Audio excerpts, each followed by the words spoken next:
Hello, Spiffers. Welcome back. It's good to see all of you. It's me, Jamie Woodhouse, again from SaaS Educators, and I'm excited for the 5-minute Salesforce Spiff Tip of the Week this week.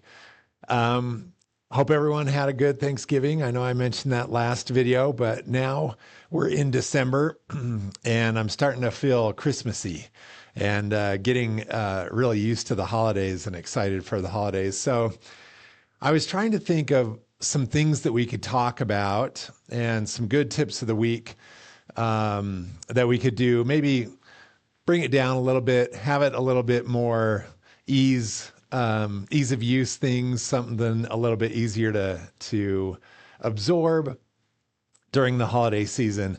We're all not as intense.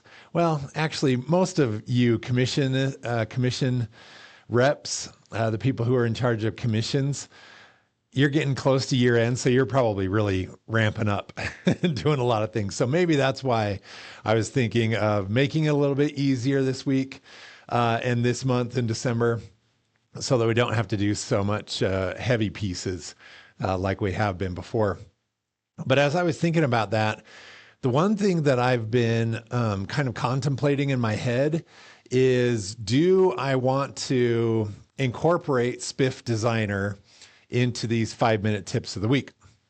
Spiff Designer, if you don't know that term, is the part of the Spiff system that you do all of your plan and payout rule designs. So that's where all your commission logic is, and that's where a lot of the intensity of the Spiff app is found.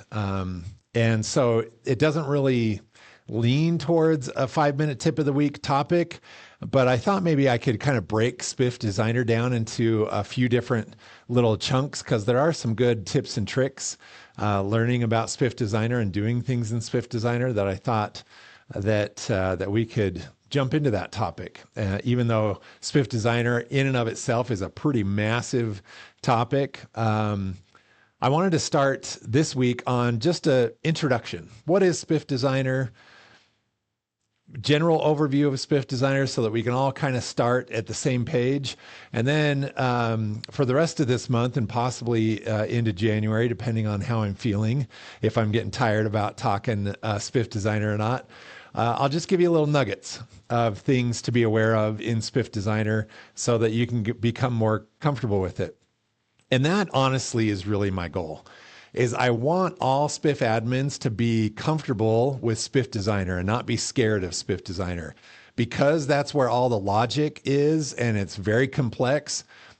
I've ran into a lot of admins that just stay on the core platform and they do all of the admin type things and the communication and the statement and different things like that, but they never go into Designer. It scares them too much. So I kind of want to overcome that fear as well, because even though Spiff Designer is pretty heavy duty, understanding some basic pieces of it hopefully will help you feel comfortable enough to where you can at least take a look at how things are done and understand how it's laid out and what you can do in there, even to just kind of read through things and understand the things that your your Salesforce Spiff partners built for you, because that's typically how people build plans, is they use Salesforce Spiff partners.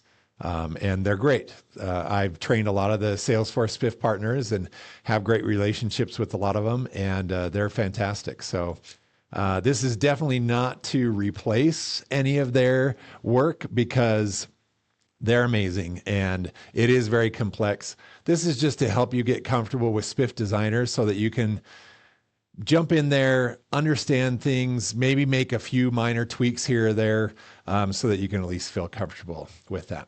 All right, so let's get started. So first of all, just wanted to define the difference between what we call the core platform, or the Spiff app, it's sometimes called. I don't like using the term Spiff app because apps for me are on my phone, and we do have a phone app for Spiff. So this I call the Spiff core platform. It's just the main page that we've done a lot of things up to this point. And you can, see your commissions and each of your reps' statements and do a lot of administration things in here.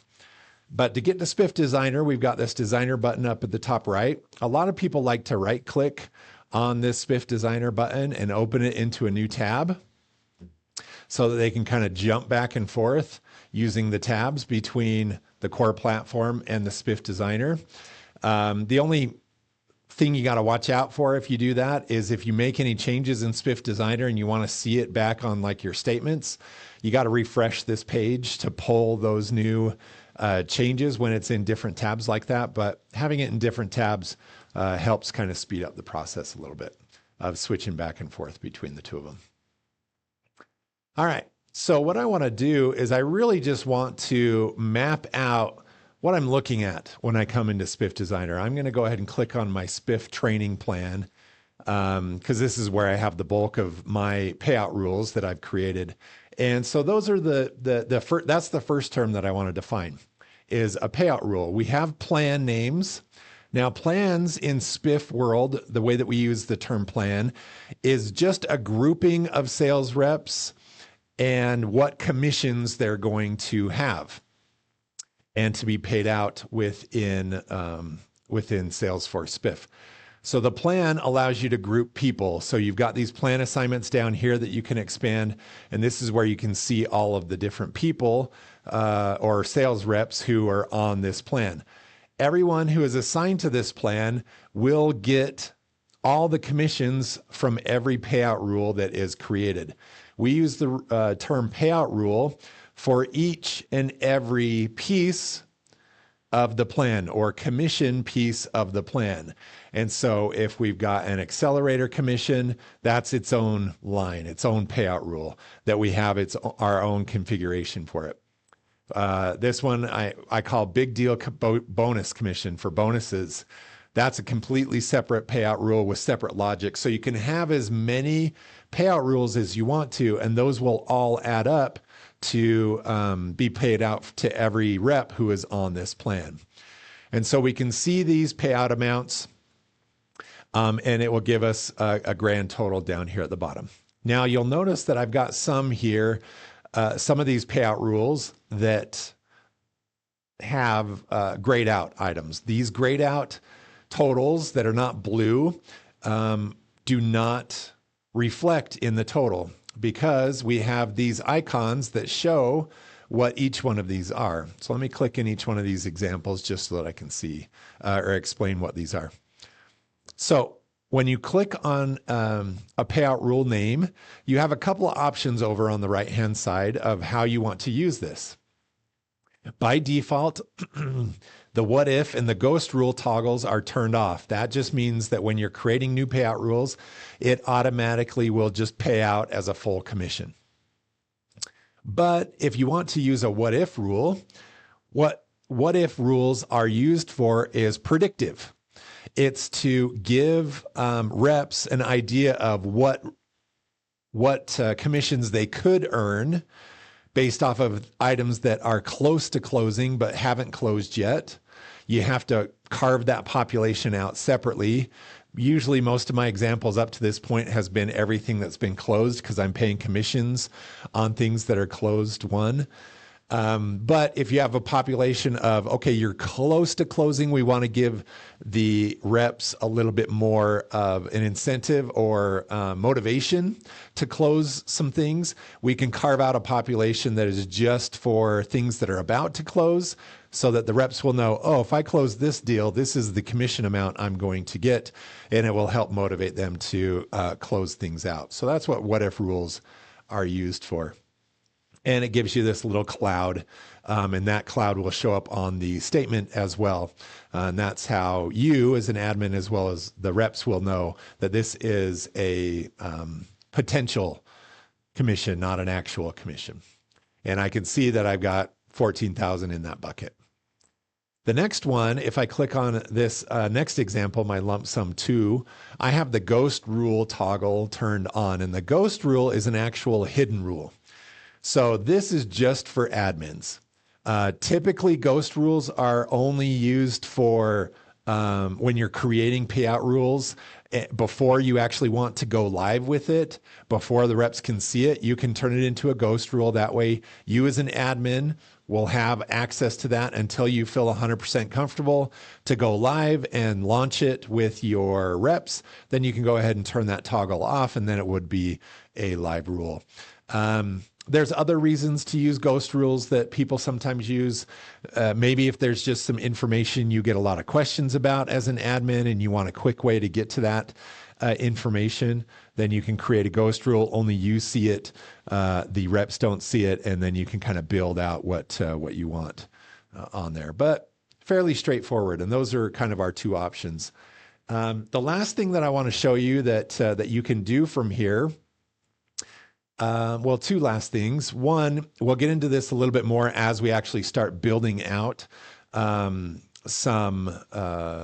basic calculations so you can kind of understand how payout rules are created. But if you want to see the logic behind the payout rules, if you hover over the dollar amounts, it will actually give you a link where you can click on that link, and it will take you right into where the calculations are being done. And so you can start understanding that a little bit more. On the left-hand side, let's go back to the Spiff training plan so you can see this. I don't want to go too deep in this or else I'll be here for 30 minutes talking about all of these things. The last thing that I want to show you as far as just understanding Spiff Designer and how it's laid out is on the left-hand side is where you're going to have all of your plans listed. You have got my BDR plan, my manager plan that's hidden right now. I haven't gone live with that one. Spiff training plan is the one that I do most of my work from when I'm training. But I just wanted to show you that I've got some sub items. I've got data sheets as well as worksheets. And I've got some quota tables. These are range tables or rate tables, not quota tables. This is my quota table. So everything that we kind of need to build off of will show up on the left-hand pane. So that's how we kind of manage all of our different plans and kind of work through the different payout rules and to be able to use those things. Next week, I think I'm going to introduce data sheets and worksheets. Because that's really the key component of, okay, I want to start a new payout rule, start a new commission. How do I even start? It starts with data sheets and or worksheets. And I'll tell you all about those next week, so stay tuned. But that's kind of it for just the basic of being able to understand and see what we're looking at here with Spiff Designer. One last thing that I did want to mention. Up at the top, we do have some options where you noticed under my plan assignments, I have Ava Sassna and Chloe Gardner.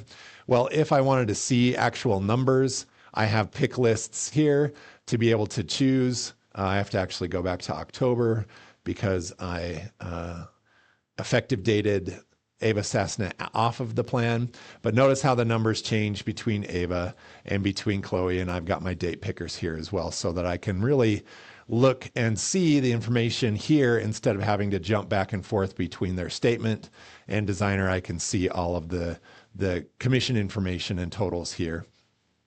And then finally, like you saw with the manager plan, I did want to show you this toggle. Whenever you create a brand new plan, it will be hidden at first, meaning you're just building a new plan. And so we're expecting it to not be live. And so you can toggle that on and off when you want to go live with a new plan if you want to. And that's the last thing that I'll close with is if I wanted to start a brand new plan, how would I go about doing that? All you have to do is click on the three dots to the right of the search bar here. This is where we create all of the different pieces that go into payout rules, but we have our plans right there. And I can just create a new plan and I can say, this is my YouTube example plan for all you YouTubers. And again, notice that it alphabetizes it. It's hidden at first, and then it's going to say, okay, how do you want to get started? And this is where we will pick up next week to be able to see that. So that's it for the Salesforce Spiff Tip of the Week. Thanks again for joining and taking some time with me. Please leave comments if you have other topics that you're more interested in and you want to learn a little bit more about. But hopefully you're finding this Spiff Designer introduction and the more we get into Spiff Designer helpful, because this is really where the power of Spiff lies, is within Spiff Designer. So I'm excited to teach you more about it. It's a great and powerful tool.